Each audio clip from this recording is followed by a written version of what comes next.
And now President Donald Trump wants Americans to believe he's solved their egg crisis. During his speech yesterday, he proudly declared that egg prices have plummeted by 59% thanks to his administration's swift actions. With Easter approaching, he even joked that people were once urged to use plastic eggs due to egg shortages, but not anymore. But is the reality as sunny side up as Trump claims? Our report has more. Madam Secretary, Agriculture, great job you did on eggs, by the way. The egg prices came down 50%. You got them down 50%. Once we got involved, they were going through the sky. The egg prices, they were going through the sky, and you did a fantastic job. Now we have lots of eggs, and they're much cheaper, down about 59% now, and they're going down further.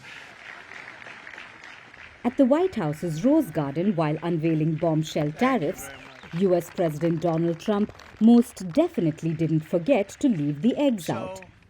In fact, he took a victory lap, claiming egg prices dropped dramatically by 59% since he took over.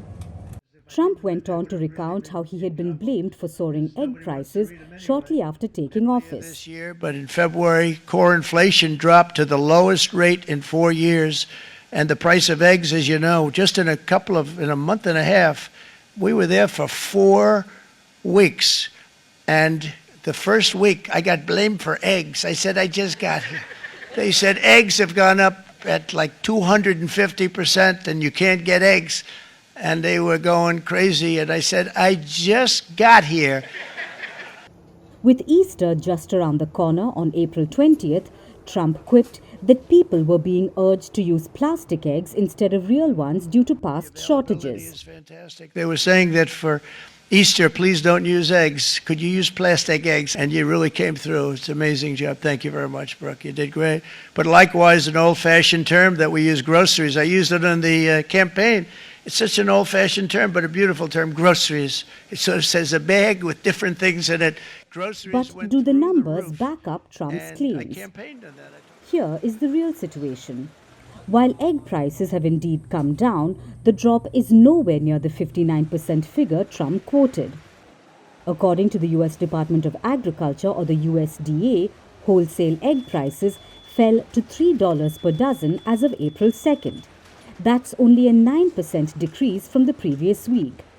The USDA report noted that grocery store shelves are now fully stocked again, and consumers no longer face purchasing limits. In February 2025, the average retail price of eggs was around $5.90 per dozen. The recent decline is largely due to a slowdown in avian flu outbreaks and a dip in demand after previously high prices forced consumers to cut back. Sellers say that now there's plenty of supply. Farmers in Pennsylvania, among other states, have been replenishing their stock of egg-laying hens, hence helping boost production. So the demand went down and the supply went up, pushing the prices lower. It's simple economics. However, the USDA cautioned that lower wholesale prices might take weeks to reflect in retail stores. Egg prices have been particularly volatile since the bird flu outbreak in 2022. The virus devastated poultry farms, leading to a slaughter of over 150 million birds in an effort to control the spread. The supply chain disruptions drove egg prices to a record high, forcing the US to look for alternative sources, including imports. While Trump's claims about a dramatic price drop may be exaggerated, there's no denying that the worst of the egg crisis appears to be over for now.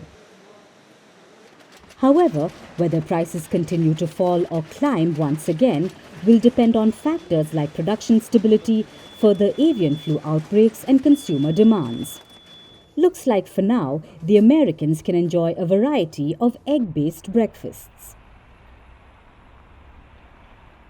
Greeting you with aloha and namaste. I love India. Presence, occupation of a territory by another country pertains to India, what we saw in Kashmir. The Prime Minister Modi.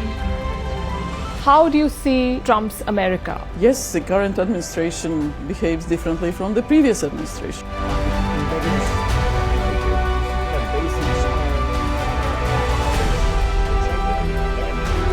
Are you saying that there are foreign powers who are trying to bring down the current government in Syria? Exactly. Bluntly, Iran, maybe Russia too. Prime Minister Modi committed to South-South, cooperation. Not over 50%. Is Ukraine prepared to pay the price for that peace? No compromises at the cost of territorial integrity and sovereignty.